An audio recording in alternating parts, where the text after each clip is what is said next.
Saya ingin mengucapkan terima kasih yang sebesar-besarnya kepada pemilik akun CSM ya teman-teman ya, Muri. Nah, jadi saya melihat konsistensi yang sangat luar biasa memperjuangkan masyarakat. Sangat luar biasa. Menurut saya teman-teman, saat ini influencer yang harus kita dukung, kreator yang harus kita dukung adalah kreator yang terus bersuara mengenai kepentingan rakyat, yaitu perampasan aset. Karena perampasan aset menjadi satu-satunya tiket menuju Indonesia emas. Karena satu-satunya permasalahan yang mengganjal Indonesia menjadi negara yang makmur adalah korupsi.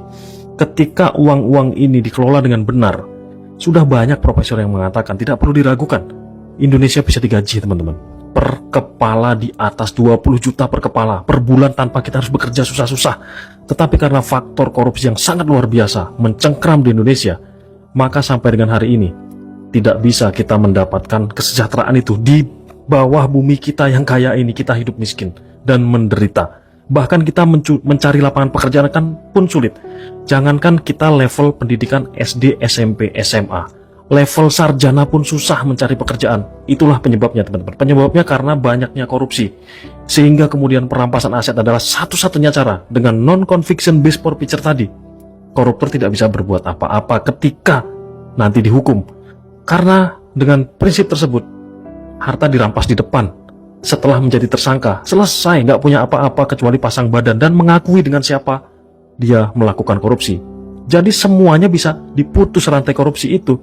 Dan orang tidak akan berani. Yang ditakuti oleh koruptor bukanlah penjara yang seperti saat ini. Bukan teman-teman. Di penjara itu gampang kalau kita punya duit teman-teman. Kalau kita punya duit, apa sih yang nggak bisa teman-teman? Mau perempuan? Mau yang impor apa yang lokal? Bisa. Bisa banget. Potong telinga saya kalau nggak bisa. Ya, yang penting teman-teman punya duit.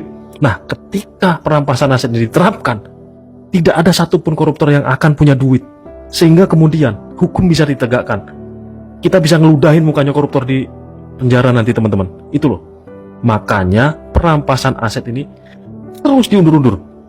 Siapa yang mengundur-undur perampasan aset? Ya mereka yang melakukan korupsi tadi. Kita lihat aja, kita bidik aja orangnya. Di sosial media kita perhatikan. Influencer mana yang berbicara tentang perampasan aset, wajib kita follow. Kita dukung, kita beri komentar. Supaya suaranya semakin meluas. Karena itu merupakan kepentingan kita.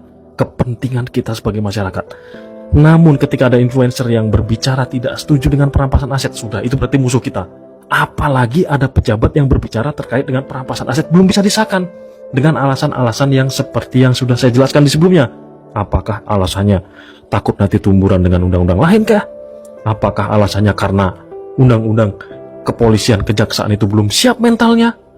Berarti itu musuh kita. Pokoknya ketika ada pejabat yang tidak menyetujui perampasan aset, itulah musuh kita yang harus kita demo. Ya, tetap semangat teman-teman.